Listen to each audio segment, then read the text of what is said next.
Ahora vamos a dictar el diplomado de acto jurídico. ¿Está bien? Entonces, el acto jurídico es un tema muy interesante. Es la piedra angular del derecho civil. Acto jurídico se aplica para todo. Si ustedes quieren ser buenos abogados, bueno, los que están estudiando derecho, si quieren ser buenos abogados, tienen que aprender la teoría del acto jurídico y aplicarla. Porque el acto jurídico no solamente es una institución autónoma, sino también es algo que se aplica, es una institución jurídica que se aplica de manera supletoria a todas las relaciones jurídicas. Hay muchos aspectos de la teoría del acto jurídico que se aplican a diferentes ramas del derecho, o mejor, disciplinas jurídicas del derecho civil, ¿no? A sucesiones, a contratos, a reales. Por ejemplo, la posesión. Estábamos viendo la vez pasada en el derecho reales. La posesión, en realidad,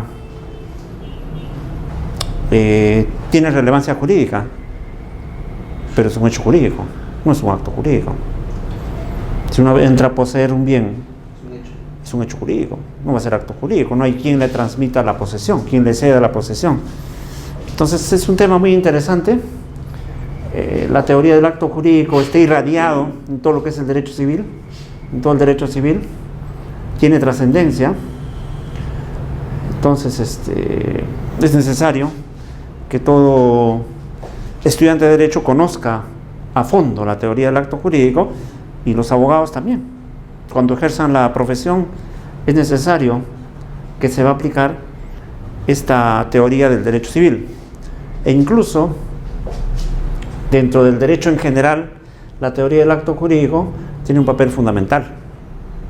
Tiene un papel fundamental, porque muchas veces cualquier relación jurídica que se origina al amparo de la autonomía de la voluntad no tiene una regulación expresa. Entonces, el hecho de que no tenga una regulación expresa, pero este hecho que se está originando exista y no colisione con normas de orden público o no afecte las buenas costumbres, es algo válido. Entonces, bajo ese contexto se debe conocer la teoría del acto jurídico. ¿Está bien? El acto jurídico está irradiado en todo lo que es el derecho en general. El Código Civil habla de acto jurídico, mientras que el Código Civil alemán habla del negocio jurídico. El Código Civil italiano de 1942 no desarrolla en forma expresa el negocio jurídico, pero dentro de la parte de los contratos recoge esta institución. Ahora, el acto jurídico viene de Francia, ¿no? Acto jurídico es una creación de los franceses, pero no es una creación del Código Civil francés, no. Muchos dicen, no, nació en el Código Civil francés de 1804, no. El acto jurídico es una creación posterior al Código Civil francés, a partir de las ideas de Domat y Potier, son los franceses. Entonces, el Código Civil recoge la teoría del acto jurídico como tal, en el artículo 140, libro segundo, ¿no? El Código Civil de 36 también recogió la teoría del acto jurídico, pero no de manera autónoma, sino dentro del libro de obligaciones. Acto jurídico era la parte final, era un apéndice del libro de obligaciones. Pero el Código Civil actual, con criterio, le da una autonomía independiente, le da una autonomía plena a la teoría del acto jurídico, y tan es así que en el libro segundo regula el acto jurídico como tal. ¿Está bien? Nosotros no podemos comenzar a desarrollar la teoría del acto jurídico sin que previamente veamos lo que es el hecho jurídico en sí. ¿Por qué? Porque hay actos jurídicos que son hechos jurídicos, pero hay hechos jurídicos que no son actos jurídicos. Entonces es interesante hacer un desarrollo previo del hecho jurídico. El Código Civil peruano no desarrolla la teoría de los hechos jurídicos, no. De frente comienza con la regulación de los actos jurídicos, el Código Civil actual. Pero el Código Civil argentino, por ejemplo, hay un capítulo que dice de los hechos jurídicos, y ahí los argentinos desarrollan ampliamente. Entonces, es necesario, antes de entrar a la teoría del acto jurídico en sí, desarrollar lo que es el hecho jurídico. ¿Está bien? Vamos a hacer un cuadro, pero está también en las diapositivas la teoría de los hechos jurídicos, ¿sí? Vamos a hacer el hecho jurídico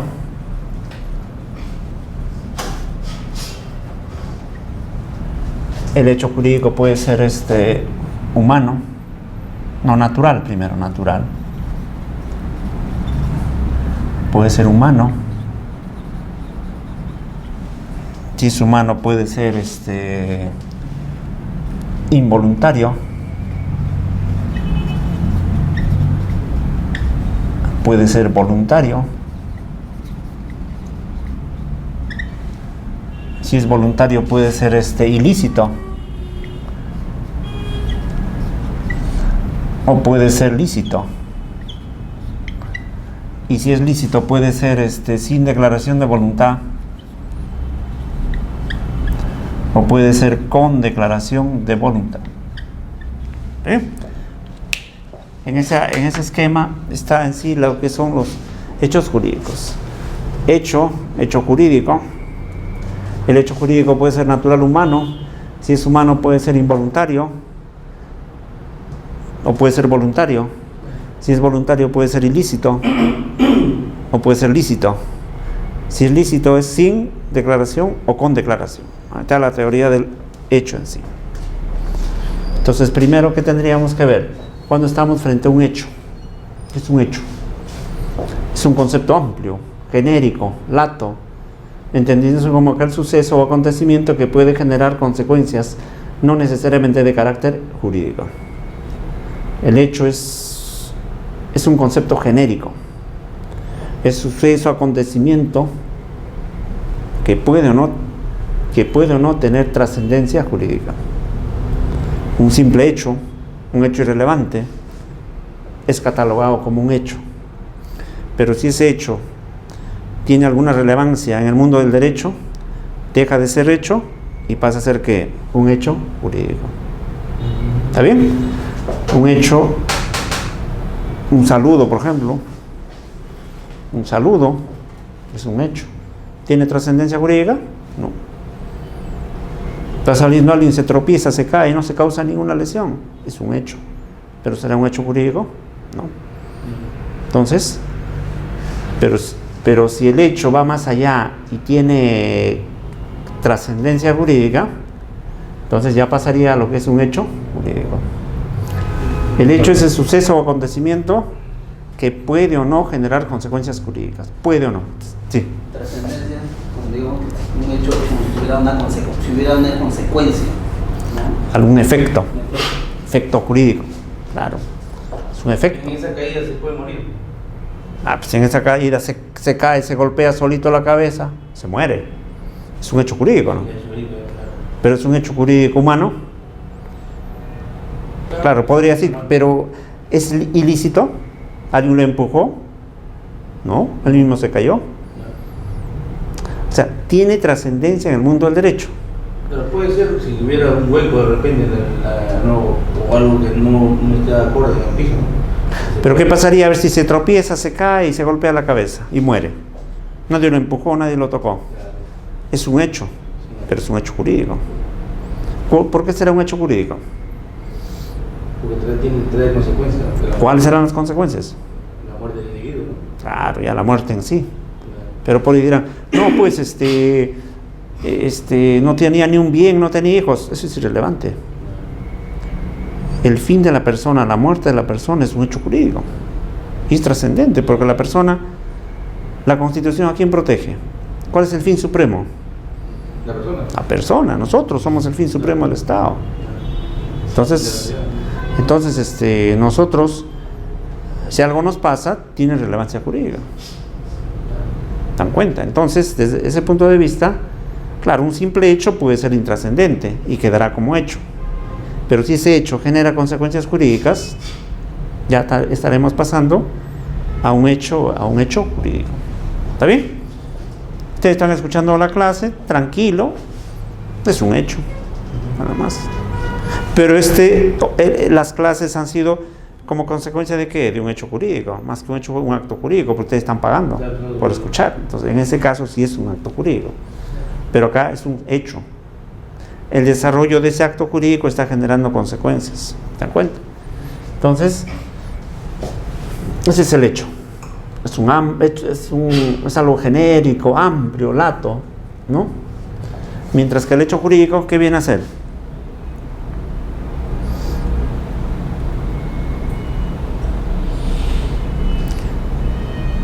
Mientras que el hecho jurídico, ¿qué viene a ser? El hecho jurídico es aquel que tiene trascendencia jurídica. Es aquel que va a crear, modificar, regular o extinguir una relación jurídica. El hecho jurídico es aquel donde, por su variedad extraordinaria, señala la doctrina, genera consecuencias en el mundo del derecho. El hecho jurídico es aquel que se genera, se produce con la intervención del hombre o sin la intervención del hombre y que genera implicancias de carácter jurídico. Todo aquello que tenga connotación jurídica es un hecho jurídico. El origen, la génesis puede ser el hombre o también la naturaleza. En uno o en otro, si hay consecuencias jurídicas, es un hecho jurídico. Por eso se dice que es de variedad extraordinaria. Hay multiplicidad de hechos que pueden generar consecuencias jurídicas. Multiplicidad. Interviene el hombre o no intervenga, puede generar consecuencias jurídicas. Eso es lo secundario. ¿Bien? Es aquel que dice va a crear, modificar, regular o extinguir. O es aquel que altera, modifica una real situación existente. Un hecho jurídico. ¿Está bien? Ahora, el hecho jurídico puede ser natural o humano. El hecho jurídico puede ser natural o humano. Un hecho jurídico natural no interviene el hombre. Desastre. Claro. No solamente un desastre. Un desastre es cuando está desapareciendo algo, pero también puede ser que beneficie algo. Claro. Un hecho natural es aquel donde no interviene el hombre.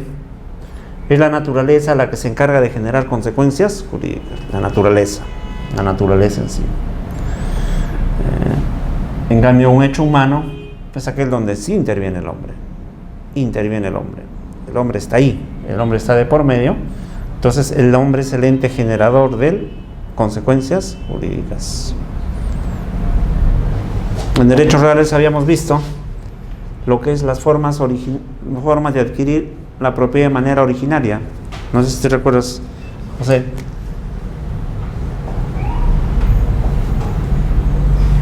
Río. Acá está el predio de José, ¿no? De orden. Viene, este es tu predio, este es el río. Tu predio es contiguo a la orilla, al cauce del río, y con el tiempo el río trae pues piedra, lodo, desechos. Se ubican a tu costado, al costado de tu predio, se ubican. ¿Tu predio cuánto tenía? 200 metros cuadrados. Ahora, ¿cuánto tiene? 250 metros cuadrados. Con todo.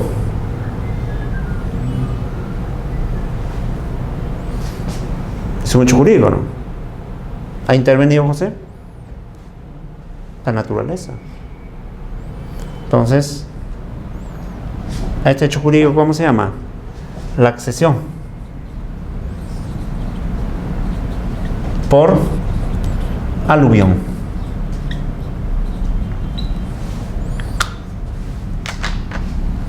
¿Ha habido manifestación de voluntad de José? No. La misma naturaleza se encargó. Y cuando le quita.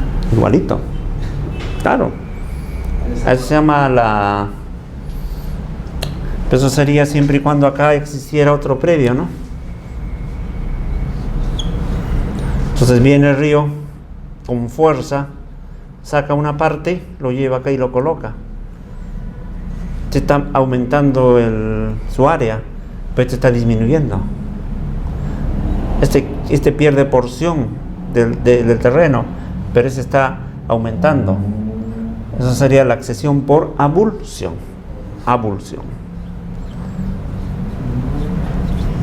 Pero esas son formas originarias de adquirir la propiedad. Son hechos jurídicos. ¿Pero quién ha generado? La naturaleza. La naturaleza. La muerte, ¿qué dicen? La muerte, si es natural, es un hecho jurídico, ¿no? Natural. Pero si a mí me matan, un homicidio, ya no es un hecho natural, pues. Es un hecho humano voluntario ilícito. ¿Quién me mata? Y si yo me suicido para que mi familia cobre un seguro de vida, pues también es un hecho jurídico. Entonces, ¿se dan cuenta? Voluntario ilícito. Claro, la ilicitud daría, por supuesto, la ilicitud estaría dando, y al final ese hecho está generando algo ilícito, porque el seguro no te va a pagar producto de un suicidio, hay restricciones. ¿Se dan cuenta? Entonces, es el hecho jurídico, pero natural. Hecho jurídico humano, hecho jurídico natural humano. Humano es el hombre, está de por medio, el hombre está ahí. El hombre es el centro de atención. Acá está la definición. El hecho jurídico natural, en este caso la propia naturaleza a través de sus diversas formas o medios, es la que se encarga de generar las consecuencias jurídicas, las mismas que, por cierto, se producen de manera independiente a la voluntad humana. De manera independiente a la voluntad humana. En este caso, la propia naturaleza, a través de sus diversas formas o medios, es la que se encarga de generar las consecuencias jurídicas. La misma que, por cierto, se producen de manera independiente de la voluntad humana. Ya hemos visto, hecho jurídico natural. Hecho jurídico humano. Son aquellos donde es la persona. Son aquellos donde es la persona la que propicia las consecuencias jurídicas de una u otra manera, y que a la postre van a reconstituir en el centro sobre el cual van a regir los efectos jurídicos. Acá en el hecho jurídico humano es la persona la que propicia las consecuencias jurídicas, que de una u otra manera va a generar consecuencias, y el hombre va a ser el centro sobre el cual giran esos efectos jurídicos. El hecho jurídico humano puede ser involuntario o voluntario. Involuntario o voluntario. Hay que ver.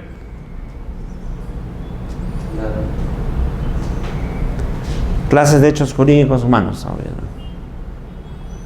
Hecho jurídico humano, voluntario o involuntario.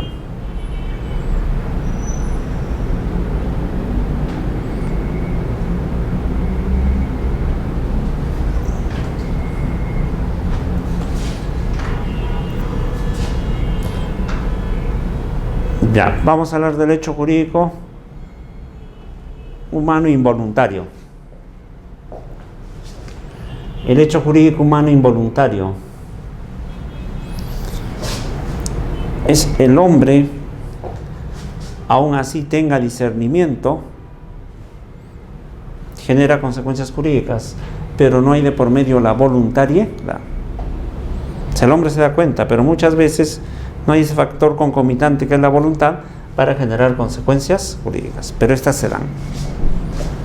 En cambio, el hecho jurídico humano voluntario es aquel donde el hombre tiene la convicción, el hombre tiene la firmeza, el hombre se da cuenta que está generando consecuencias jurídicas. De lo que está haciendo, ¿no? Claro, un hecho jurídico humano voluntario. Un menor de edad cuando asesina a otra persona, Pero ya sería pues una falta. cuando asesina, Claro, es un menor de edad, no comete delito, comete una falta, una infracción a la ley penal. Claro, en esencia es un hecho jurídico, pero no desde este ámbito, sino desde el ámbito del derecho penal, pero más que penal, del derecho tutelar de menores, ¿no? Claro, porque se le aplicará el Código del Niño y de los Adolescentes. pero es un hecho jurídico. Claro, es un hecho jurídico, pero no lo podemos enfocarlo acá, pues, porque el menor de edad es incapaz. Y encima, eso ya escapa del ámbito netamente civil, entra al campo penal. pero más que penal, como os digo, al derecho de menores, ¿no? Sino de aplicación al Código del Niño y de los Adolescentes. Pero un menor, si adquiere algo para su subsistencia, un menor que compra pan, es un hecho jurídico, ¿no? Claro que es un hecho jurídico. Voluntario. Pero si el menor es incapaz, si el menor tiene 15 años, es incapaz absoluto. Pero en ese caso es factible que en situaciones donde es para su necesidad, para satisfacer su necesidad básica y elemental, sí pueda celebrar contratos. Sí se puede. Permitido. Sí, es válido. Hay un artículo en el código, vamos a ver cuando veamos la capacidad, donde los menores, dice, los menores de edad no privados de discernimiento pueden celebrar actos jurídicos o contratos relacionados con necesidades propias, actos ordinarios, básicos, elementales, ¿no? Claro, no puedo decir, yo, el menor no puede decir, yo compro, ya, la ley dice que yo puedo comprar este pan, la ley me permite, entonces yo hago una analogía, aplico extensivamente esa norma, ¿y qué digo? Que en base a ese supuesto me voy a comprar una casa, imposible, pues. Eso ya no es básico, no es elemental. Entonces hay que ver en su verdadero contexto. Los hechos humanos involuntarios, los voluntarios pueden ser ilícitos o lícitos. Los hechos humanos voluntarios pueden ser ilícitos o lícitos. ¿Cuándo serán ilícitos? Cuando se ocasione daño. ¿Un accidente? Claro, un accidente, dependiendo pues si hay dolo o culpa. Bueno, un accidente, claro, no hay dolo, Pero puede haber culpa también. Involuntariamente. Pero claro, la culpa tiene sus efectos porque es la impericia, la imprudencia y la negligencia. Un atropello es un hecho jurídico. ¿Voluntario? Claro que voluntario. Ahora, lícito o ilícito, ilícito. Ahora tú dices, hay que ver, pues hay que analizar el caso en concreto. ¿Qué pasaría si este chofer de combi se ha pasado 3 semáforos y atropella a una persona al 4.º semáforo? No puede decir que hay culpa. Y dolo, lógico. ¿Cómo se va a pasar 3 semáforos sin observar reglas de tránsito? Claro, y ese es un delito agravado. Distinto es que yo esté andando de manera prudente con mi vehículo a una velocidad dentro de los límites fijados en esa zona y se cruza una persona y a pesar que yo freno, le golpeo y la mato. Entonces ahí se verá dentro del ámbito de la culpa. La culpa. Entonces, pero por eso, ilícito es cuando se genera consecuencias. O sea, ilícito es cuando se produce daño. Se produce daño a la persona. O se ocasiona perjuicio. O se trastoca la ley. Ahora, el daño puede ser de carácter... Hay 2 elementos para que se generen consecuencias ilícitas. Puede ser el dolo o la culpa.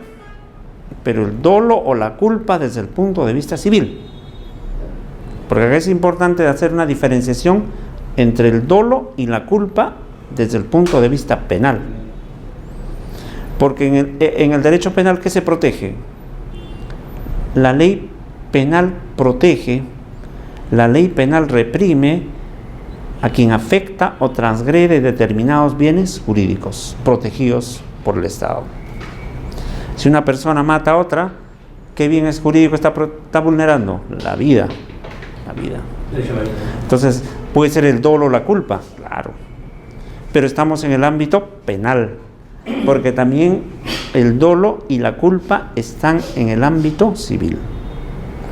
Por ejemplo, dentro de los vicios de la voluntad existe el dolo. El dolo. El dolo, ¿qué es? Toda maniobra a la cual acude una persona y tiene un propósito de engañar, inducir a un error provocado a la otra parte.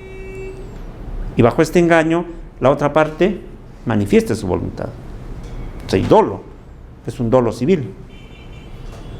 Ahora hay que ver si el dolo civil tiene implicancias con el dolo penal. Eso también es muy importante que sepan los estudiantes y los abogados en sí. ¿Por qué? Porque, por ejemplo, al incumplimiento de obligaciones contractuales establecidas en un contrato, el ámbito bajo el cual se desarrolle, el ámbito bajo el cual se pueda establecer la responsabilidad, por ejemplo, por tal incumplimiento, es el ámbito civil. Tú no puedes ir al ámbito penal bajo una figura de una estafa, por ejemplo. Hay que saber diferenciar el dolo civil del dolo penal. Por eso se hablan de los famosos contratos criminalizados. Entonces muchas veces se van al ámbito penal, ¿para qué? Para molestar a la otra parte, cuando la vía civil es la pertinente para dilucidar esa clase de figuras, ¿no? Y en estos casos lo que debe hacer el fiscal es simple y llanamente, previa investigación, archivar. ¿Por qué? Porque la parte perjudicada, entre comillas, tiene expedito su camino para hacer valer su derecho. El derecho penal es la última ratio. El derecho penal, y ustedes saben, es el último mecanismo al cual se acude. Y el derecho penal, como su nombre habla, es pena, sanción. Entonces, hay que saber diferenciar. Pero volviendo a nuestro tema, estamos hablando de los efectos, el hecho humano voluntario ilícito. El dolo o la culpa son los medios para generar los efectos. ¿Un dolo civil puede devenir en un dolo penal? Sí, nadie impide, dada la gravedad. Claro.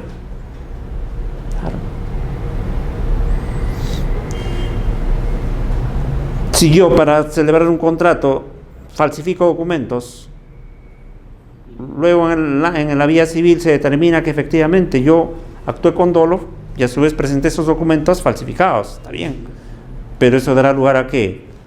A que en la vía penal se pueda investigar la comisión de ese delito contra la fe pública. Entonces, de un hecho doloso que es de carácter civil, está trayendo consigo un dolo de carácter penal. Entonces, es factible que se pueda generar. Y un hecho jurídico humano voluntario lícito, cuando el comportamiento de los sujetos se adecua al marco legal, guarda conformidad con el ordenamiento legal.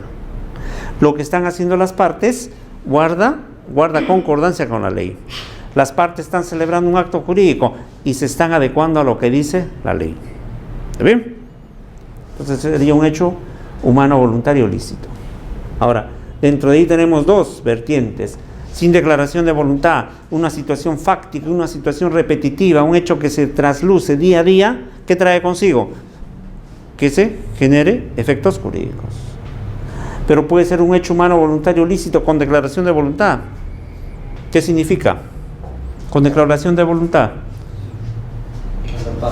Las partes están de acuerdo. Las partes le están dando connotación a esa figura jurídica. Las partes están celebrando un acto jurídico. ¿Está bien? Esta es la teoría de los hechos jurídicos. La teoría de los hechos jurídicos. ¿Está bien?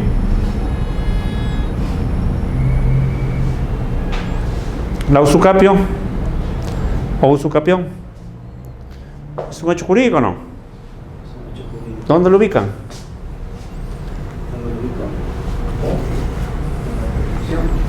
Claro, la prescripción adquisitiva dominio, pues. Ya, es un modo originario de adquirir la propiedad, perfecto. Pero ¿dónde lo ubicas? ¿Es un hecho jurídico o no? ¿Estamos de acuerdo que es un hecho jurídico? Sí, estamos de acuerdo. Es un hecho jurídico humano voluntario. A ver, ¿qué dices, José? Es un hecho jurídico, está bien, estamos de acuerdo. Humano, voluntario. ¿Qué más? ¿Lícito o ilícito? Ilícito. La persona, para que después reclame la prescripción adquisitiva de dominio, implica que a todo el mundo tiene que decirle que es propietario del bien, a pesar que no lo es.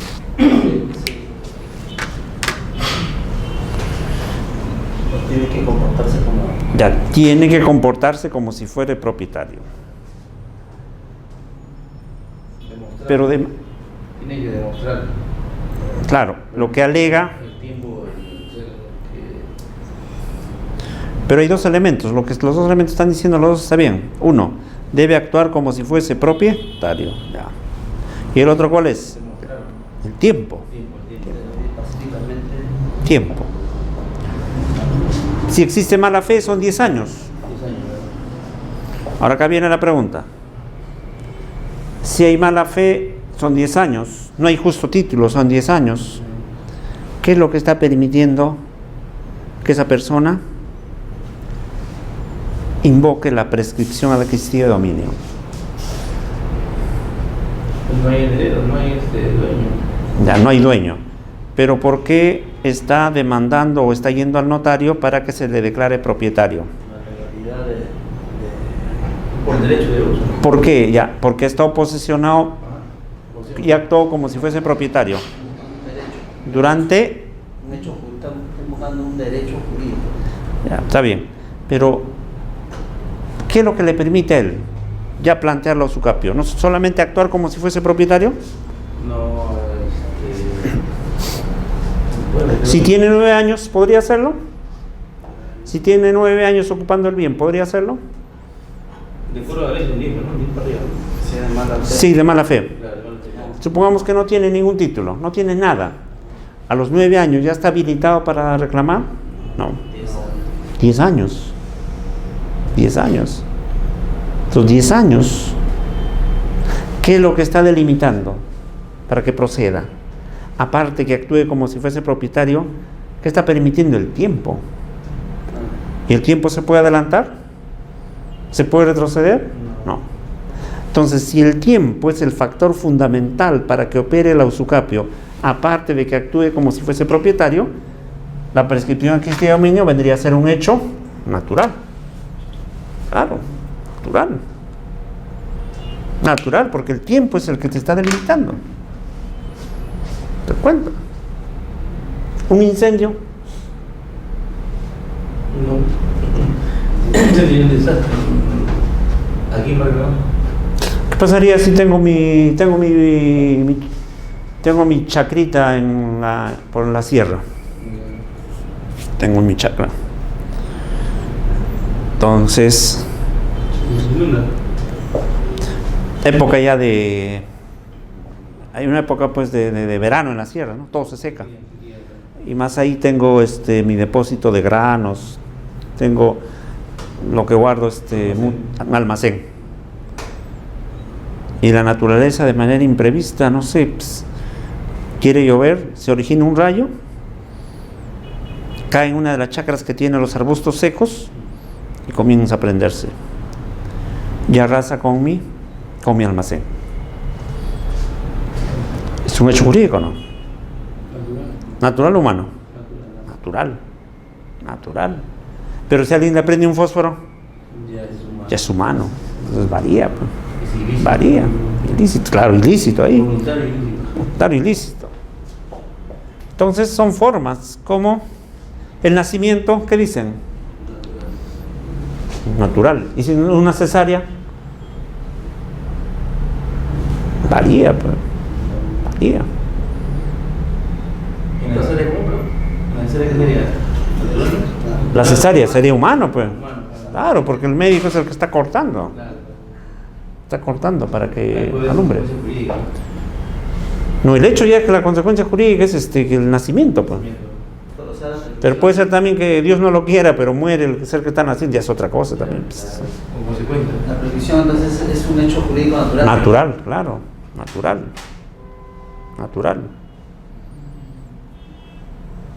Entonces son hechos, pero no actos jurídicos, pues.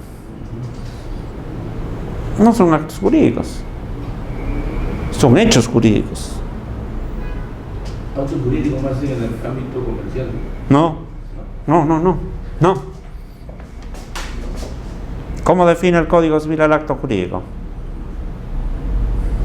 Vamos a ver que está la definición. Dice, esto es lo que define. El acto jurídico es la manifestación de voluntad destinada a crear, regular, modificar o extinguir relaciones jurídicas. Para su validez se requiere agente capaz, objeto físico y jurídicamente posible, fin lícito y observancia de la forma prescrita bajo sanción de nulidad. Definición de acto jurídico. Lo que dice el Código Civil. Ahora acá vamos a... Ya, acá ahora sí. Ahora vamos a razonar. ¿Cómo te llamas? Edgardo. Edgardo. Tú tienes el hecho jurídico.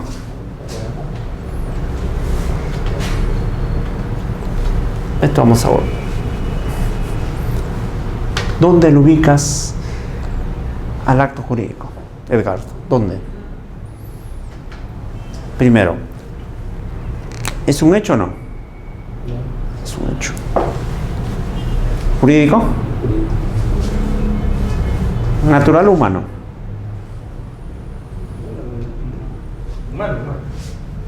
Humano. Pero síguete para lo que dice el código. Humano. Es humano. Humano. No te dice natural. ¿Involuntario o voluntario? Voluntario. Voluntario, lógico. Es aquella manifestación de voluntad. De crear, regular, modificar. Para su validez, ¿qué se requiere? Agente capaz, objeto físico y jurídicamente posible. Claro. ¿Y el otro? Ilícito. Entonces, Legal. ¿qué sería? Un hecho, es un hecho jurídico, humano, voluntario, lícito o ilícito. Ilícito.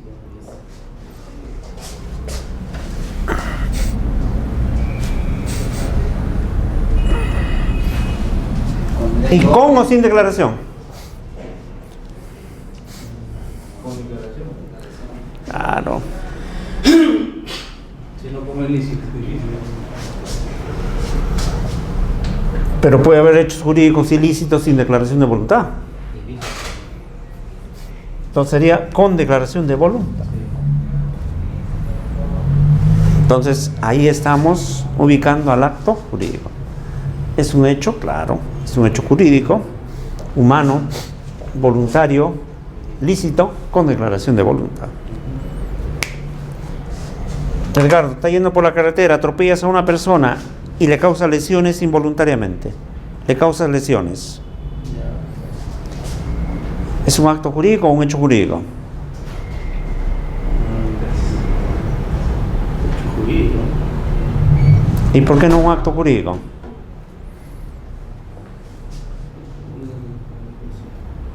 Porque es algo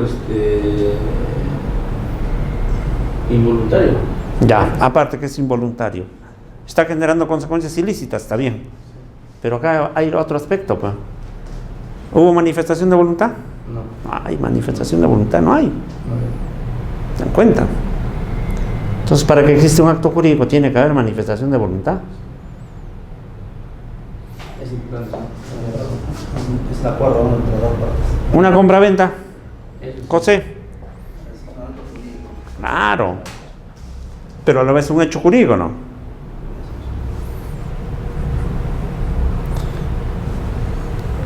A ver, José. Entre hecho jurídico y acto jurídico, ¿cuál es el género y cuál es la especie? Tienes los dos. ¿Cuál es el género? ¿Cuál es la especie? Especie. Ubícate acá, en estos dos. ¿Cuál es el género? ¿Cuál es la especie? La especie sería el hecho jurídico. Claro, está bien. Y el género sería el acto jurídico. No. Entre estos dos. ¿Cuál es el género? El hecho jurídico. Claro, el hecho, pues el hecho. Lógico. Un hecho trascendente. José está pasando por ahí. Me saluda. Hola. Hola, ¿qué tal? Ya. Segundo acto. José está pasando por ahí y me comienza a insultar. Y Edgardo está de testigo. ¿Es un hecho? Hecho jurídico. Claro. Ya no es un hecho simple. Es un hecho jurídico, ¿no? Claro. Claro, pues está mancillando mi honor, mi buena reputación. Entendí ya. Entonces un simple hecho aparente no está generando, un simple hecho aparente está generando consecuencias jurídicas. Mientras que hay otro hecho que no, dan cuenta. Entonces eso hay que tener muy bien. Hecho género y hecho jurídico. Especie, pues. Especie, claro. Puede o no generar consecuencias jurídicas, puede o no. Y sí genera, sí o sí. Sí genera consecuencias jurídicas. Ajá.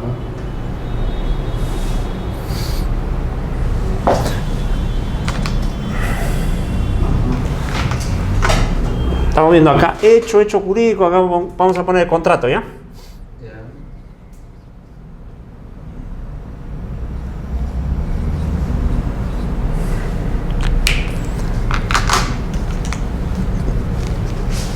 Entre hecho y hecho jurídico, género, especie.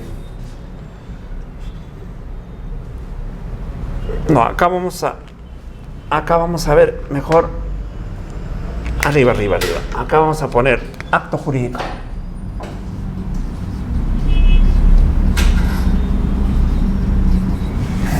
Ya, acá. A ver. Entre hecho jurídico y acto jurídico, ¿cuál es el género? ¿Cuál es la especie? No. Ya. Entre hecho jurídico y acto jurídico, ¿cuál es el género, José? El hecho jurídico. ¿Por qué? De ahí se deriva para el acto jurídico. ¿Qué dices, Edgardo?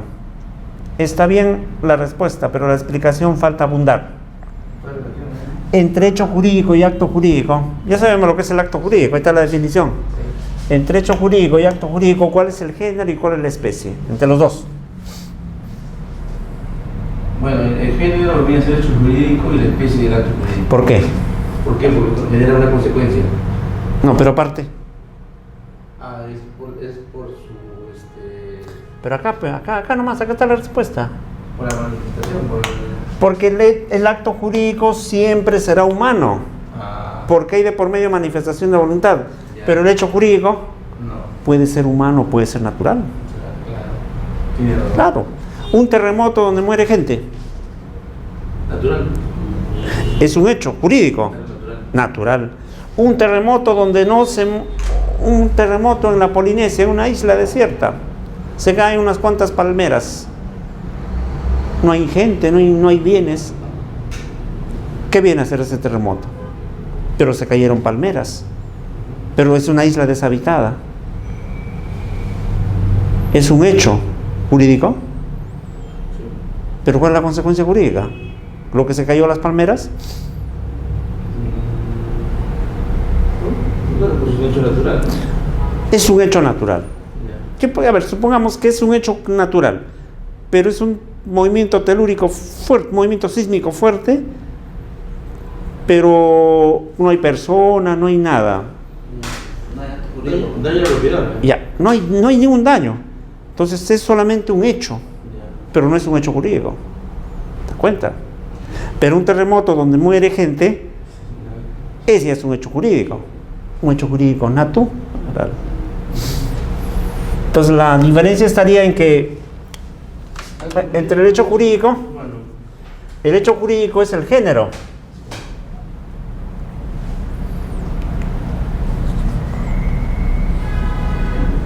Y el acto jurídico vendría a ser una especie.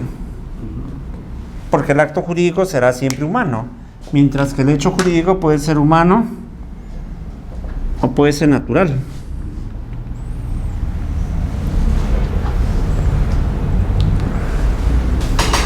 ¿Está bien?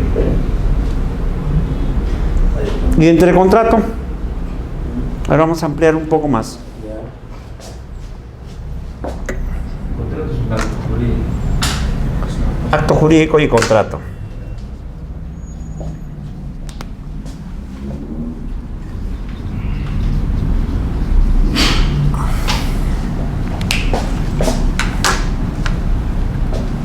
El acto jurídico es la manifestación de voluntad destinada a crear, regular, modificar o extinguir relaciones jurídicas. Para su validez se requiere agente capaz, objeto físico y jurídicamente posible, fin lícito, observancia de la forma prescrita bajo sanción de nulidad. Acto jurídico. ¿Qué es el contrato? Vamos a escribir acá. Es el acuerdo de dos o más voluntades para crear, regular, modificar o extinguir, crear, regular, modificar o extinguir relaciones jurídicas patrimoniales.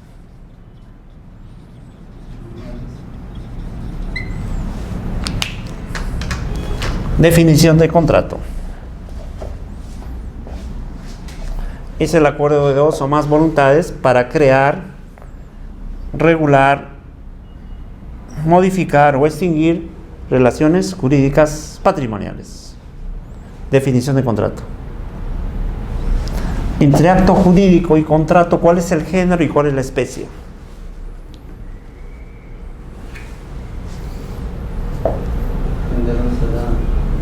El acto jurídico. Es el género y el contrato es la especie. ¿Por qué? Porque el acto jurídico está en acuerdos de dos más voluntades, ¿verdad?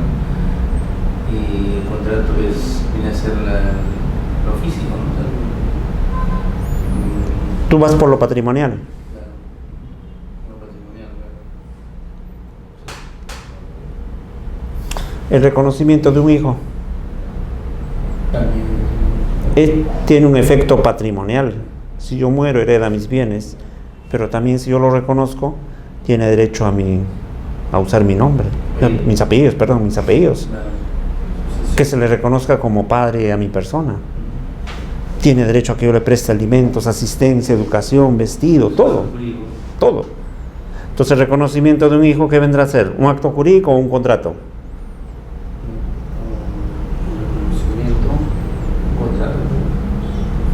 Pero el contrato, tengan presente, el contrato en su definición, así dice el Código Civil, ¿eh? Solamente ahorita no tenemos el Código Civil, pero estoy transcribiendo lo que dice el Código Civil. El contrato tiene efectos patrimoniales, nada más.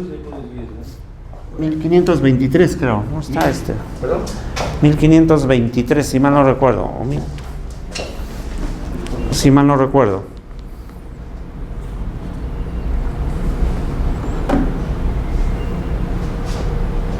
Si mal no recuerdo. Entonces, es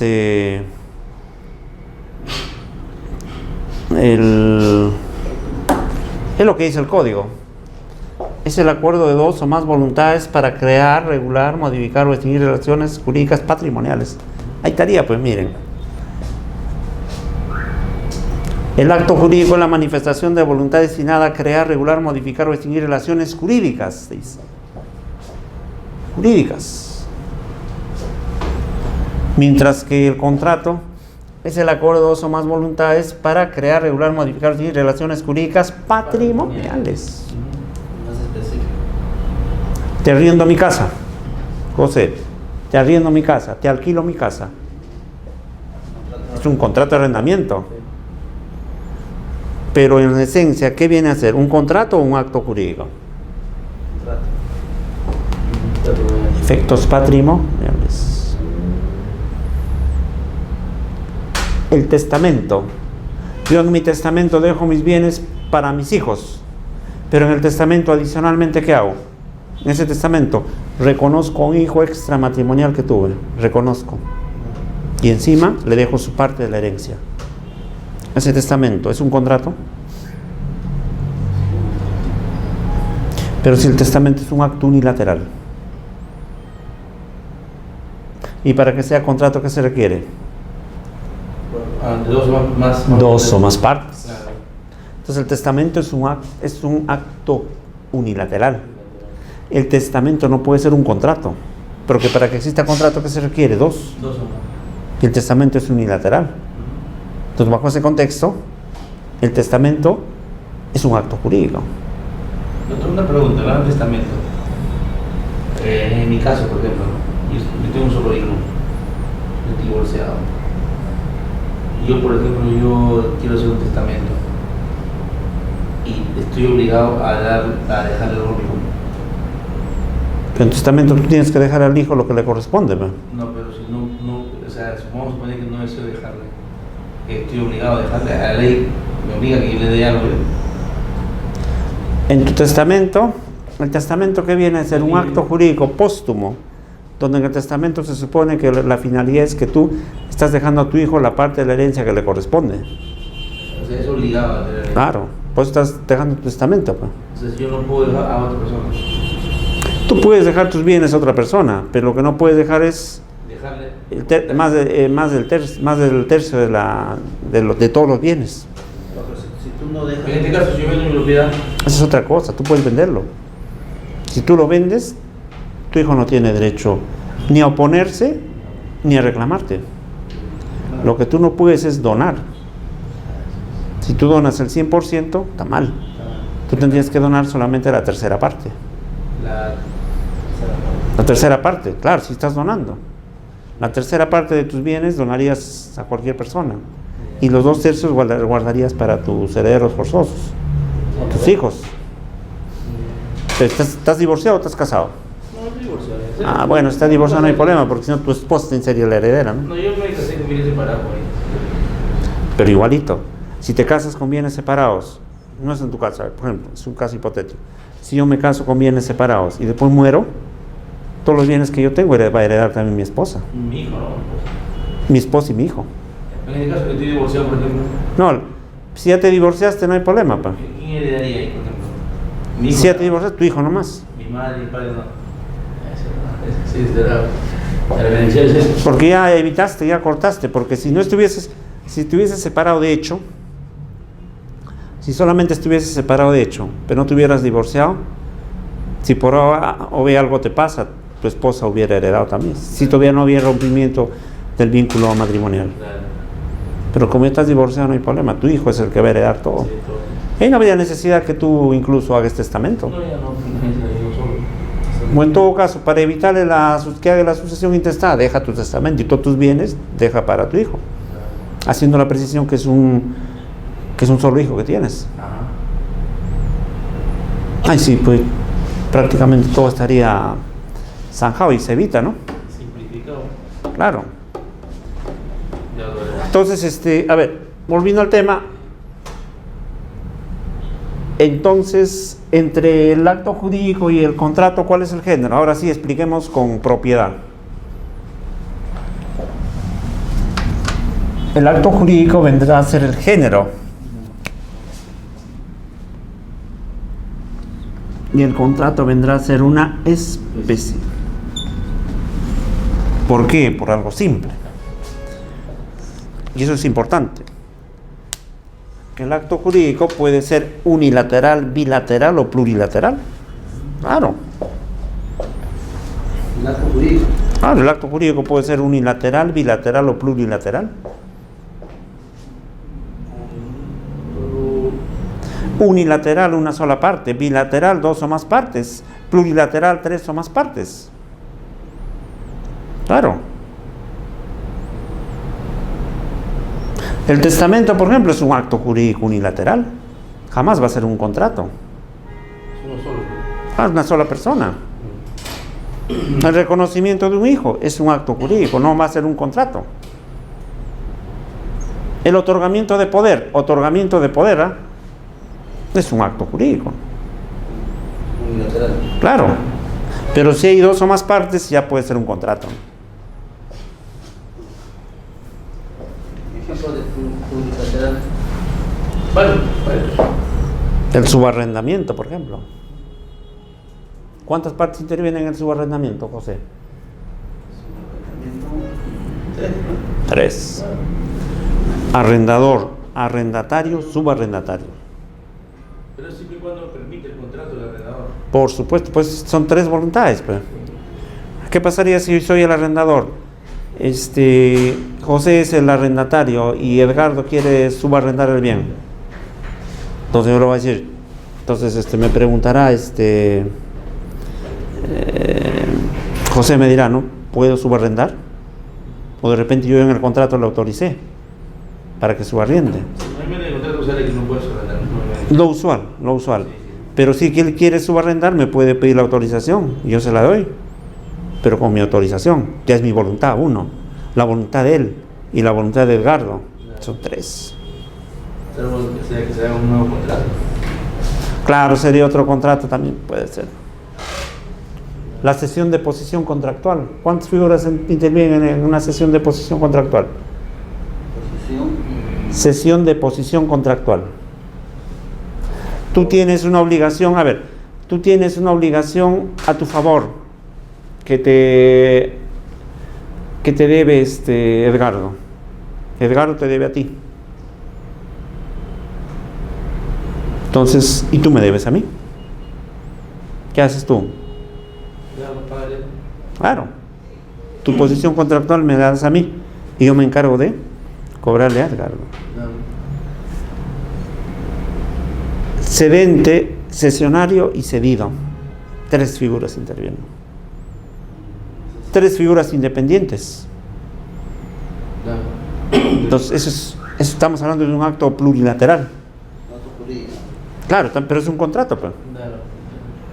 También, pero es un acto plurilateral. Así funciona. Es un contrato plurilateral. O sea, es un 3.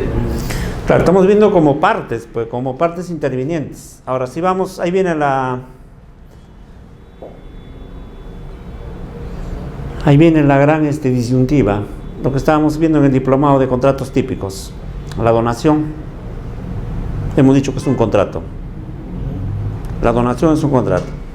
Pero José, en esencia es un contrato. ¿Qué dices? Contrato porque hay 2 partes. Pero en una donación, ¿quién se obliga? ¿En favor de quién? Donatario, el que dona al donatario. El donante dona al donatario. En esencia, ¿quién se está obligando? Ya, pero ¿quién se obliga? El donante. ¿Y el donatario? Happy recibe. Entonces, si hay aquí una obligación por parte del donante, entonces, ¿por qué estamos hablando de contrato? Es la discusión que se hace. Por eso es que los italianos hablan de los contratos unilaterales. Para los italianos, contratos unilaterales. Si bien es cierto, hay 2 partes, pero es una de ellas la que se obliga.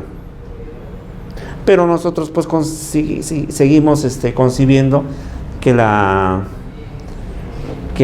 donación es un contrato. ¿Bajo qué óptica? Que se necesita el consentimiento. Es unilateral la donación.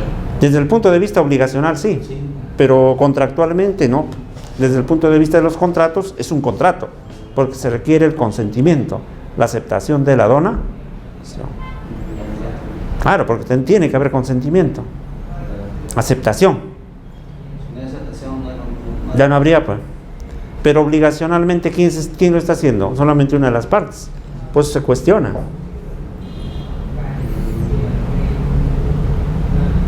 Entonces, esas son las diferencias, ¿no? Género y especie. Tengan presente que el contrato va a ir impregnado de lo patrimonial, ¿no? En la esencia. Claro. Es una definición. Claro, que es referido a bienes cuantificables en una suma de dinero, ¿no? Dinero, material, sillas, todo. Aunque algunos dicen, pero los servicios que da una persona, la prestación de servicios, está bien, pues, pero lo que va a hacer la persona no será cuantificable, pero a esa persona se le va a pagar algo. Desde ese punto de vista hay una consecuencia de carácter patrimonial, ¿no? Entonces es importante para saber y delimitar cuándo estamos frente a un acto jurídico y cuándo estamos frente a un hecho jurídico. Y también para diferenciar lo que es un contrato. ¿Qué es un contrato? ¿Está bien? ¿El matrimonio es un contrato o un acto jurídico? ¿Por qué? Porque ambas partes se ponen de acuerdo para... Dos, Para unirse en matrimonio. porque hay dos partes. Voluntades, claro. Ya. Hay dos partes, perfecto. Pero el cariño, el amor, la fidelidad, la asistencia, la cohabitación. ¿Cuantificas? Claro, también ves. Pero tú, ¿cómo cuantificas? El cariño entre los cónyuges, ¿puedes tú determinar en alguna suma dineraria? ¿Tú puedes cuantificar? No, eso no se puede. Voluntaria. Es voluntaria. Pero no se puede medir, pues, no se puede cuantificar. Exactamente. Entonces, si estamos hablando de un contrato, el matrimonio tendría que adecuarse a lo que dice el Código Civil en la definición de contratos. Pero el matrimonio no solamente genera efectos patrimoniales. Claro, los efectos patrimoniales estarían en función al régimen patrimonial, ¿no? Si está bajo un régimen de sociedad de gananciales o separación de bienes, no hay problema. Pero lo que yo he dicho, lo adicional, cariño, amor, afecto, No, es natural. entonces eso no se puede cuantificar. Entonces hay un sector de la doctrina que considera que el matrimonio no es un contrato. ¿Qué viene a ser? Un acto jurídico. Claro, pero hay otro sector que dice que sí, que es un contrato. No digo que se convierte en un contrato. En pocas palabras, empíricamente hablando. Ahora, para que exista contrato tiene que haber negociación. Sí, Claro, también para que exista matrimonio tiene que haber una relación previa, ¿no? bueno, vamos en bienes separados, bueno, acto jurídico y contrato, ¿verdad? No, pero los bienes separados es el régimen patrimonial del matrimonio. Y eso refuerza que tiene una consecuencia de carácter patrimonial. Sí. Pero vayamos al otro hecho que no solamente genera una consecuencia patrimonial, sino también de carácter extrapatrimonial. Así es.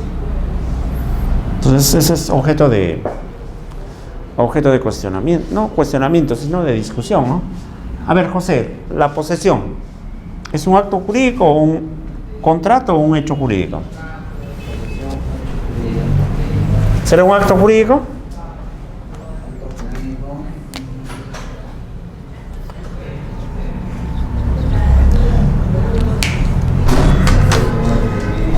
Dependiendo, si el origen es un acuerdo de voluntades mediante el cual te está cediendo el usufructo, por ejemplo, es un acto jurídico.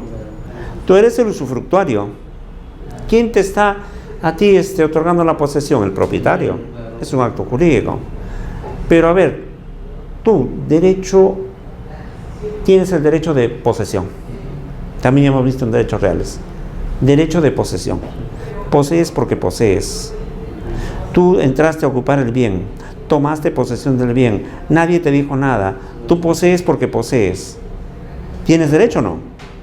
Tienes derecho a poseer. ¿Ese derecho es un acto jurídico o es un hecho jurídico? Es un hecho jurídico. ¿Quién te dio para que poseas? Nadie. ¿Eres posesionario? Claro. ¿Ilícito o lícito? Ilícito de parte. Ya, que haya mala fe, por ejemplo, ya. Que exista mala fe para el momento de haber ingresado. Perfecto. Pero, a ti nadie te ha cedido la posesión. A ti nadie te ha autorizado que poseas. Entonces, desde ese punto de vista, vendrá a ser un hecho jurídico. Pero no es un acto jurídico. Grábense que para que exista acto jurídico tiene que haber la manifestación de voluntad. O sea, una posesión puede ser hecho jurídico o acto jurídico. ¿Cuál? La posesión. No. Dependiendo. Claro. Pero el usufructo, por ejemplo, es un acto jurídico. Acto jurídico, no, porque lucra, pues. Está lucrando, ¿no? O sea, está pagando por la posesión. Entonces son figuras que nos permiten. ¿Y la patria potestad? La patria potestad. Es un acto es un acto jurídico.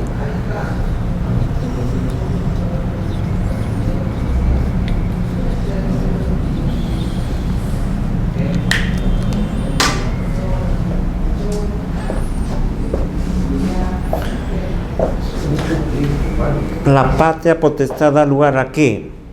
A que los padres sean los representantes de los hijos menores de edad.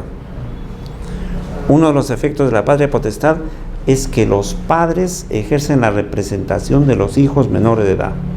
La representación que tienen los padres en virtud de la patria potestad, ¿es un acto jurídico? Por ejemplo, tengo un hijo de 5 años, es un ejemplo. Tengo un hijo de 5 años. ¿Quién es su representante? El suscrito. ¿Pero en base a qué? ¿El menor me dio poder? La ley dice que por la patria potestad los padres pueden ejercer la representación de los hijos. La ley establece. Entonces, ¿yo por qué soy representante de ese hijo de 5 años? Porque es incapaz, perfecto. Pero ¿por qué yo me rogo la representación? Porque la ley me dice, la ley me autoriza. La ley. Entonces, bajo ese contexto, la patria potestad que permite la representación, ¿será un acto jurídico? ¿El menor de 5 años me está autorizando para que yo sea su representante? No. Es un hecho jurídico. Ahí no hay delegación de facultades, ahí no hay nada. Ahí es la ley la que está predeterminando la representación. Entonces no va a ser un acto jurídico, pues. ¿Dónde está la manifestación de voluntad? Es un hecho jurídico. Es un hecho jurídico. Igual, ¿qué dice el artículo 423 en su casa para que lo lean?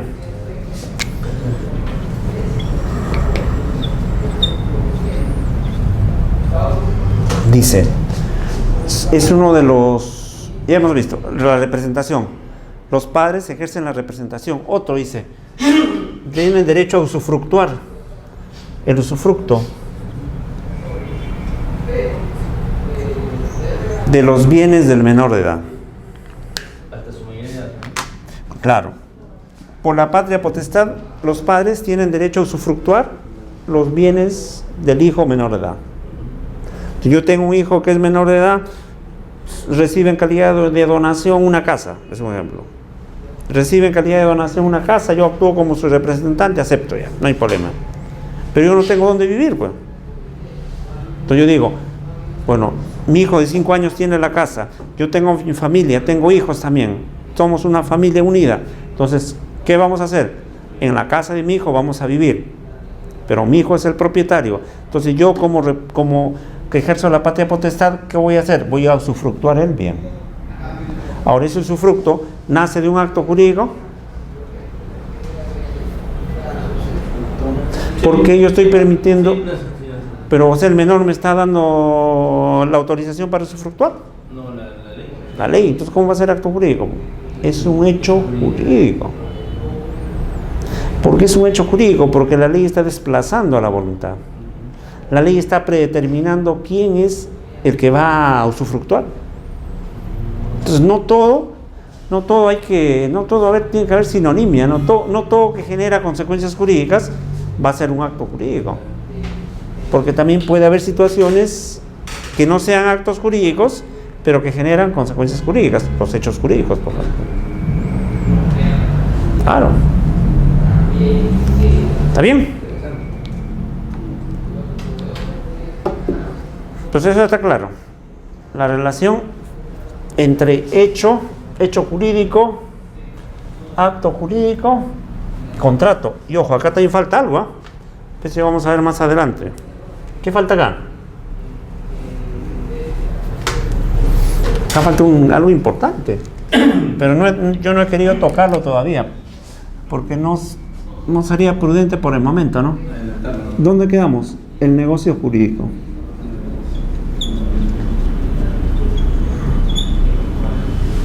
¿Dónde quedaría? Porque, ojo, hay acto jurídico y hay negocio jurídico.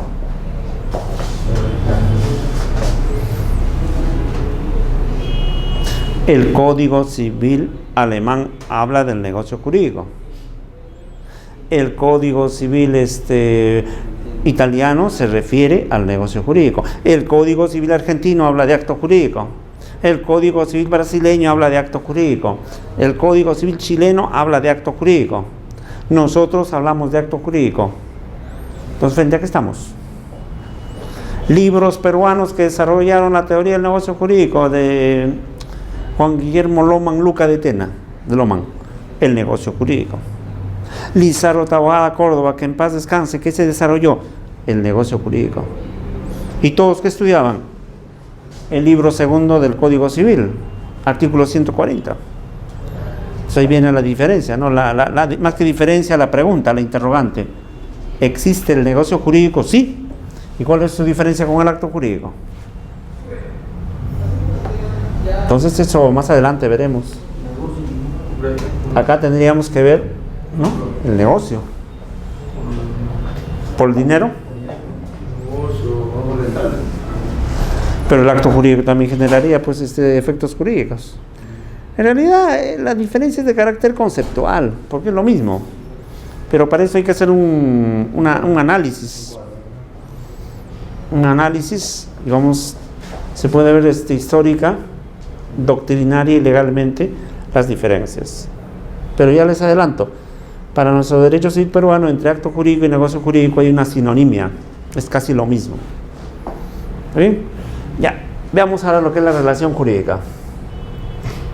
Es aquel estado o situación en que se encuentran varias personas entre sí, regulada y normada de manera orgánica por el derecho, teniendo como origen un hecho jurídico. Claro. Un hecho jurídico genera consecuencias jurídicas. ¿Cuáles serán las consecuencias jurídicas? Que varias personas se encuentren relacionadas jurídicamente entre sí.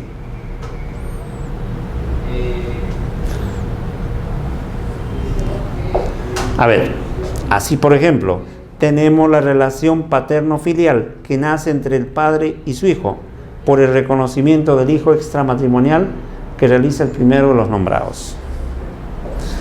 ¿Puede haber un hecho jurídico? ¿Puede haber un acto jurídico que genere una relación jurídica? Sí. ¿El padre que reconoce al hijo extramatrimonial está generando una relación jurídica? Sí. ¿Entre quién? Entre el menor reconocido y el padre. ¿Pero qué relación jurídica es? Una relación paterno-filial. ¿Por qué paterno-filial? El padre tiene derechos y deberes sobre el menor. Y el menor también tiene derechos de parte del padre. Hay un entroncamiento, hay una relación de carácter jurídico que nace entre ellos como consecuencia de ¿qué? Del reconocimiento. ¿Es una relación jurídica o no? Claro. ¿En la compraventa nace una relación jurídica?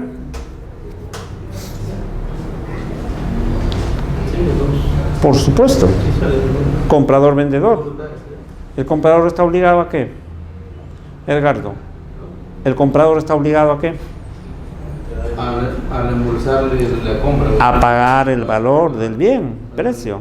¿Y el vendedor está obligado a qué, José? Entregarle el bien. ¿Qué pasaría si esa compraventa el bien tiene algo para sanear, tiene alguna evicción? Tiene que haber el saneamiento por evicción. ¿Corre a cargo de quién? Del vendedor. O mutuo acuerdo de descuento. Ya verán cómo arreglan, pero ya nace una relación jurídica. ¿Me cuenta? Entonces, son el matrimonio. ¿El matrimonio genera una relación jurídica? También, aparte de ello, una relación jurídica. Una relación jurídica que nace por vínculos de afinidad, donde hay deberes y derechos entre los cónyuges. Entonces, todo hecho jurídico, todo acto jurídico necesariamente va a generar relaciones jurídicas. Claro, por más mínimo que sea. Por ejemplo, dice, profesor, le presté 10 soles a mi amigo. Ya le has prestado 10 soles a tu amigo. ¿Qué contrato has celebrado? Un contrato de mutuo. ¿Quién es el mutuante? Ya, tú le entregas el dinero. Sí, tú eres el mutuante. Perfecto. Ya. Tú tienes que entregar el dinero. ¿Quién es el mutuatario? Mi amigo. Entonces tu amigo te tiene que devolver el dinero. Ahora tiene que haber intereses. ¿O no quieres que haya intereses? Sí. Tendrá que pagarte intereses. No es algo mínimo. Está bien, por más que el monto sea mínimo. Por más que el acto no revista las características de un acto formal, pero sin embargo, se origina una relación jurídica. Y ojo, estamos hablando de hechos jurídicos, ¿ah? Un hecho jurídico natural, un hecho jurídico humano, voluntario ilícito, también genera una relación jurídica, ¿no? Si yo lo atropello a Juan, Claro, sí. yo no he tenido la voluntad de atropellarlo, hay culpa, por ejemplo. Juan se ha puesto para que lo atropelle, ¿no? Pero hay una obligación de indemnizar, ¿o no? Claro. Pero para eso ha habido un acuerdo previo con Juan, ¿no?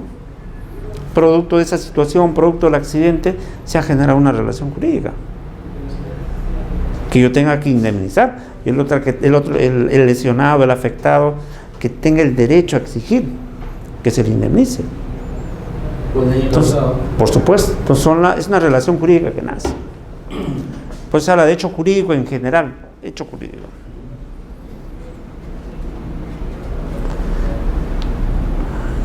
¿Qué es la autonomía de la voluntad, orden público y buenas costumbres? ¿Qué dice el artículo 5 del título preliminar del Código Civil? En su casa, a ver, revisen. Artículo 5 del título preliminar.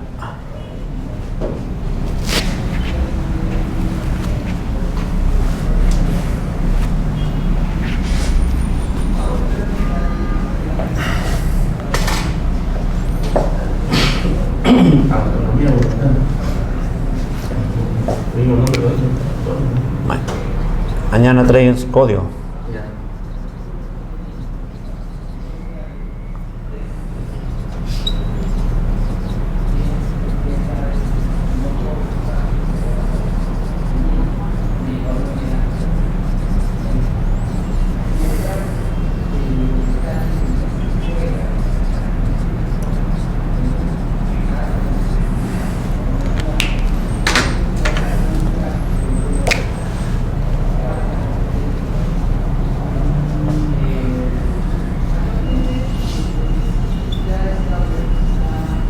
El artículo 5 del título preliminar del Código Civil recoge 3 conceptos básicos. ¿Qué dice? Es nulo el acto jurídico que contraviene el orden público y las buenas costumbres. Es nulo el acto jurídico que contraviene el orden público y las buenas costumbres. Del artículo 5 se desprende 3 conceptos básicos: autonomía de la voluntad, orden público y buenas costumbres.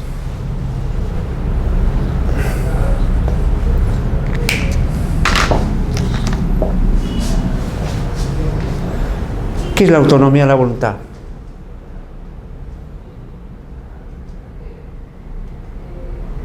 ¿Alguien les exigió, los obligó a que vengan a este diplomado? No. Voluntaria. La libertad.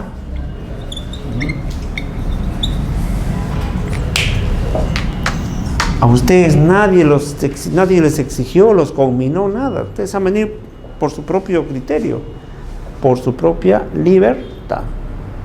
Si eso aplicamos al ámbito contractual, la persona, en base a la autonomía de la voluntad, puede generar diversidad de consecuencias jurídicas. Diversidad. Yo, ¿por qué me compro esa casa? Porque me gusta. ¿Por qué me compro esa casa? Porque quiero arrendarla. ¿Por qué me compro esa casa? Porque quiero hipotecarla. ¿Por qué me compro esa casa? Porque quiero donarla a mi novia. ¿Por qué me compro esa casa? Porque quiero darle un usufructo a Edgardo. Yo tendré mis motivos personales y en base a esa libertad yo estoy celebrando un acto jurídico. Pedro se quiere casar con María, perfecto. ¿Por qué? Porque está enamorado, María le gusta, no sé, muchas cosas. Entonces, la autonomía de la voluntad es la libertad que tienen todos los sujetos para generar consecuencias jurídicas. La libertad, que es amplia. Muchos la relacionan con la libertad económica, pero no solamente la libertad económica. Bueno, yo creo que la libertad es amplia, ¿no? Claro. Porque económico estaríamos circunscribiendo al ámbito netamente patrimonial, pero ahí también estaríamos desnaturalizando que no hay autonomía de la voluntad para que la persona se case, por ejemplo. Yo quiero vivir en la esquina, donde quiera. ¿O no habría también autonomía de la voluntad para adoptar? Una persona puede adoptar a un ser que no es su hijo, pero producto de la adopción, ese hijo ese menor, esa persona se convierte como su hijo. Y es su hijo. tiene derecho a heredar, tiene derecho a llevar el apellido del adoptante. Entonces la autonomía de la voluntad es lo que permite a la persona generar multiplicidad de consecuencias jurídicas. Buenas o malas. Claro, Sí, por supuesto. Buenas o malas, como dices, claro. De repente invierte en un negocio, no le va bien, pero lo hizo, pues. Él lo hizo. O de repente se compró algo, no le va bien, ¿no?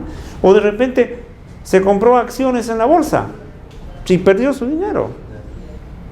O de repente te compraste 100 boletos de la tinca, COSEI, y nada acertaste. Quebrado estás. Pero la autonomía de la voluntad. Pero esta autonomía de la voluntad no es irrestricta, no es ilimitada, no es indiscriminada. Porque si no, el hombre se puede desbocar. Es ilimitada. Claro. Es ilimitada. No es ilimitada, hay límites. Bueno, viendo el marco de la ley, es límite, claro, de hecho, ¿no? Pero, Hay límites. claro, o sea, límites absolutos, si no va fuera del orden de la ley. No es una posición homofóbica, pero respetando la libertad de opción sexual, dejando a salvo. Pero dos personas del mismo sexo, por más que quisieran, en estos momentos, ¿se podrían casar en el Perú? No. No. Pero pueden convivir. Nada impide. Pero para casarse tendría que reformarse la ley. Por eso, traspasando la ley es ilimitada. No, podrían convivir, pero esa convivencia no genera ningún efecto entre ellas, pues.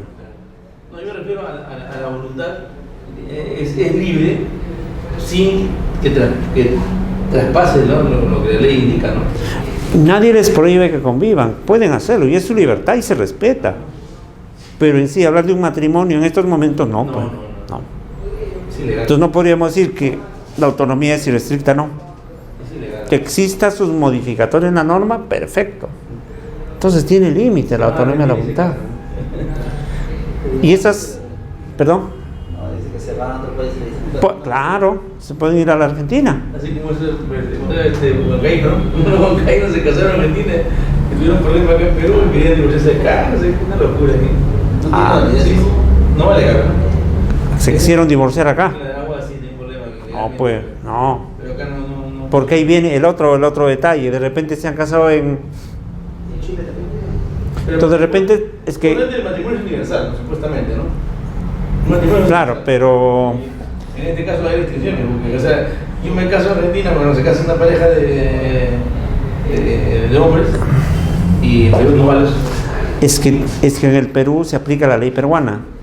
Si tú traes un acto jurídico de otro país, tiene que pasar un tamiz para ver si ese acto jurídico guarda conformidad con nuestro ordenamiento.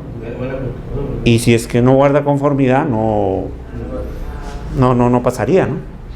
Entonces, volviendo al tema, la autonomía de la voluntad, claro, implica la libertad del sujeto para generar consecuencias jurídicas, pero tiene límites.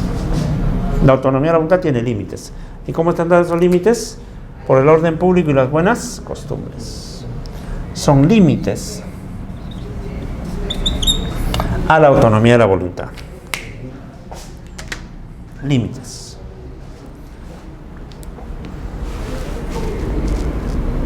¿Qué quiere decir esos límites?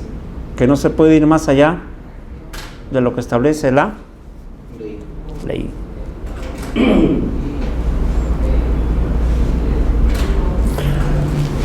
¿Qué pasaría si yo, teniendo hijos, digo, tengo bienes, tengo hijos, pero yo quiero donar todos mis bienes en favor de mi jardinero? Tengo hijos, tengo bienes, y todos esos bienes dono a mi jardinero. Es por lo que mi autonomía de la voluntad es lo que yo quiero. Se puede, pero es nulo. ¿Por qué? Porque tu voluntad está siendo limitada por el orden público. ¿Qué es el orden público? Es el conjunto de normas de carácter imperativo, prohibitivo, que limita, restringe la autonomía de la voluntad. Para que esa autonomía de la voluntad no se desboque, hay normas de orden público. Orden público no es sinónimo de tranquilidad pública. Muchos creen que orden público es sinónimo de tranquilidad pública. Vienen acá a ver, hay un tumulto, hay un movimiento, vienen unos revoltosos, esos que protestan con violencia. Dañan al público. Ya, ahí viene el detalle. Pues vienen, afectan la tranquilidad pública. Viene la policía, los apalea y se van tranquilitos. Viene la reportera de Canal 9 que está cerca y le dice: se ha restablecido el orden público. ¿Ese es orden público? Eso no es orden público. Eso es tranquilidad pública, es otra cosa. Orden público tiene su propia nomenclatura, su propia definición. Normas que restringen la autonomía de la voluntad. Caso típico. Eso del tercio. Hay muchos casos. Muchos casos que limitan el orden público. ¿Qué pasaría, a ver si pongo este caso?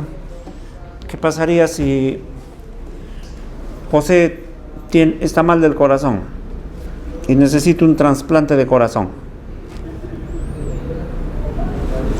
Yo estando sano, digo: José, ya, tú necesitas un corazón. Yo estoy sano, ya, yo te voy a donar mi corazón. Es mi voluntad, porque yo puedo disponer mi cuerpo. Entonces voy de un cirujano cardiólogo, que es Edgardo, y digo: Edgardo, sácame el corazón para que lo trasplantes a José. ¿Podrás hacerlo? No. Por más que yo quiera. Sí. No se puede, pues. Por más que yo quiera. Él como médico tiene que preservar la vida que yo tengo. Salvo que esté en una muerte vegetal, ¿no? Es otra cosa. Y los familiares no. Entonces ahí ya estamos, por más que yo quiera, no se puede. Además no puede ser. Ahí está, un riñón. Algo que en sí, si bien es cierto, no afecta. Exacto. Un riñón, sí. Tu vida, ¿no? Por supuesto. Una parte del hígado supuestamente. Pero se está limitando el orden público, pues. ¿Y qué son las buenas costumbres? ¿Qué entienden por buenas costumbres ustedes? ¿Qué opinan? ¿Puede haber una definición de buenas costumbres?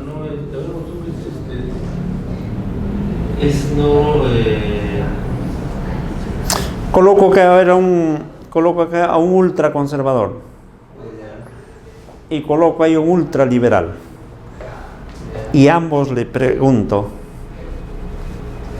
¿qué son buenas costumbres? ¿Los dos van a coincidir? No. A mí me preguntan, yo tendré mi concepto. Claro. Pregunta a Edgardo, tu concepto. Es un respeto a tu buena costumbre, a tu creencia, ¿no? Pero decir que hay un concepto absoluto de buenas costumbres ¿es válido?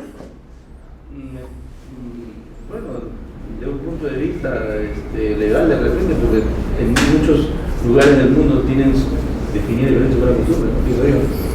Cultura, ¿no? Claro, el aspecto cultural puede ser. El aspecto cultural, el aspecto social. Pero son grandes referentes, pero no determinan.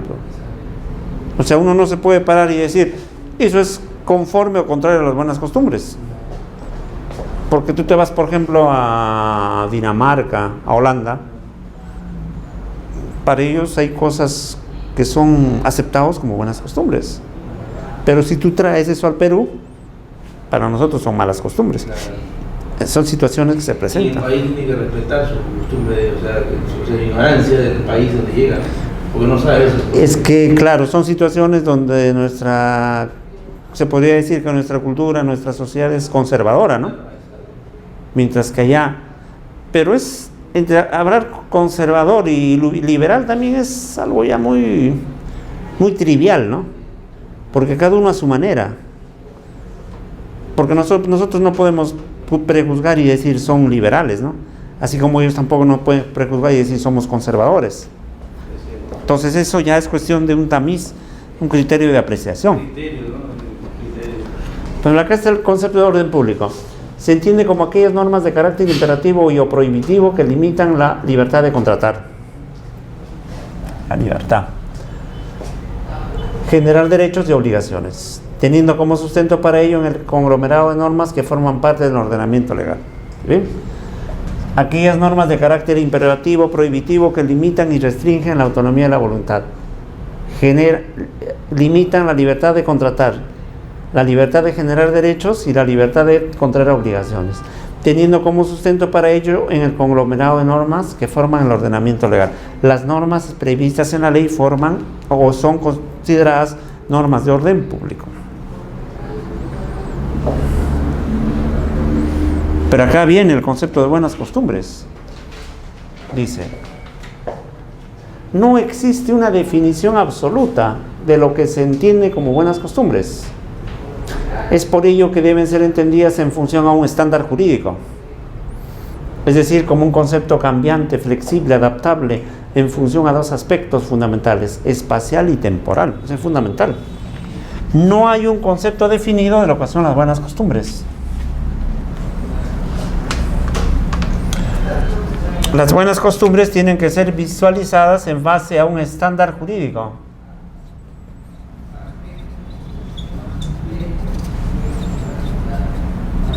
En base a un estándar jurídico.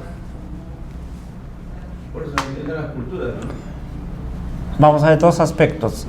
En base a un aspecto espacial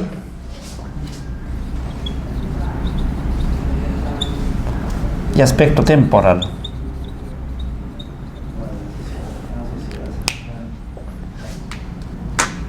No hay un concepto absoluto de buenas costumbres. Lo que se puede hacer es una definición aproximada, porque buenas costumbres no es un concepto estático, es un concepto cambiante, flexible, adaptable, en función a dos aspectos, espacial y temporal. ¿Cuál es el aspecto espacial? Lo que aquí está prohibido como buenas costumbres, en otro lugar puede estar aceptado. Para nosotros reprobamos lo que es determinado hecho y allá son buenas costumbres. Aspecto espacial. Hay muchos aspectos de la doctrina en Europa, perdón, la costumbre europea, que para ellos es natural, que para ellos es normal. Pero sin embargo nosotros, que todavía somos conservadores, para nosotros eso no es correcto.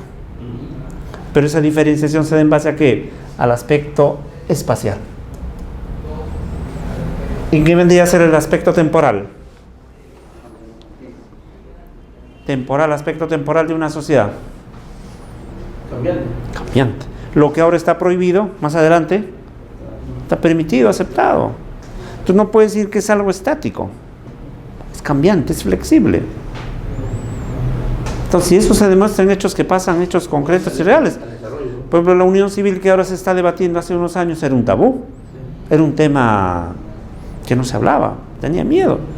Pero ahora ya salió a la palestra. Entonces, son situaciones que van cambiando. Evoluciona. Claro. Se evoluciona. Y hay preocupación en el Congreso, hay parte del Congreso que está de acuerdo con esa posición. Y de repente a futuro se acepta. Entonces ya se dan cuenta que esa situación también está hace un aspecto, no desde un punto de vista como algo que no es estático. La sociedad no es estática. No es estática. Va cambiando. Entre comillas, va evolucionando. Entonces el derecho no puede ser estático. El derecho tiene que adecuarse a cada supuesto. El desarrollo, la evolución del desarrollo. Es que ahí la sociedad va, así como el hombre evoluciona también.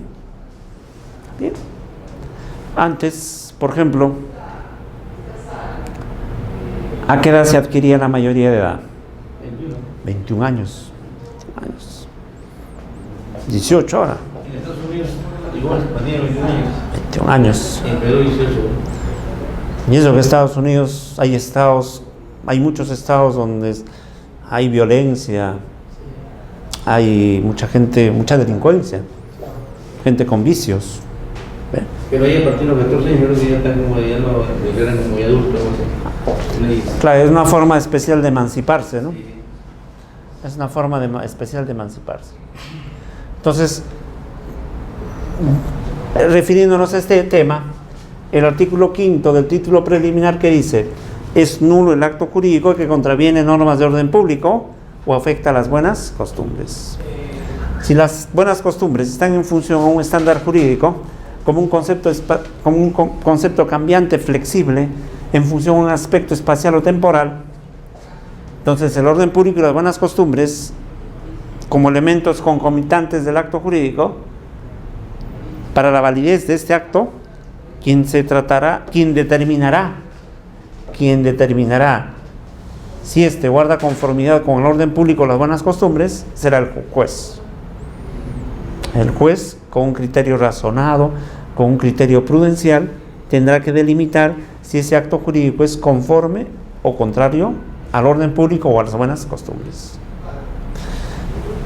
Si ustedes leen en su casa algunos artículos del Código Civil, van a encontrarse que el Código no define lo que es orden público ni buenas costumbres. No define. ¿El Código qué hace? Enuncia. Dice, es nulo cuando afecta el orden público o las buenas costumbres, pero no hace una definición. En su casa lean estos artículos del Código Civil. Lean el artículo 6, el artículo 96, por ejemplo. En esos artículos se habla, y hay otros más. ¿Qué artículo es? ¿Artículo 6? Artículo 6, artículo 96 del Código Civil. Y hay muchos artículos que están diversificados. Muchos artículos que están diversificados dentro del Código Civil. ¿Está bien? Ya, para terminar, ¿cómo definimos al acto jurídico como hecho jurídico? Es un hecho jurídico humano, voluntario, lícito y con declaración de voluntad. Es la definición como hecho jurídico. Y la definición legislativa, ¿cuál será? La definición legislativa encontramos en el artículo 140 del Código Civil. Dice, el Código Civil del 84 señala en el artículo 140 la definición legislativa: el acto jurídico es la manifestación de voluntad destinada a crear, regular, modificar o extinguir relaciones jurídicas. Para su validez se requiere agente capaz, objeto físico y jurídicamente posible, fin lícito, observancia de la forma prescrita bajo sanción de nulidad. Esa es la definición legislativa del acto jurídico. ¿Está bien? Entonces ahí nos quedamos. Esta es la primera clase. Mañana continuamos.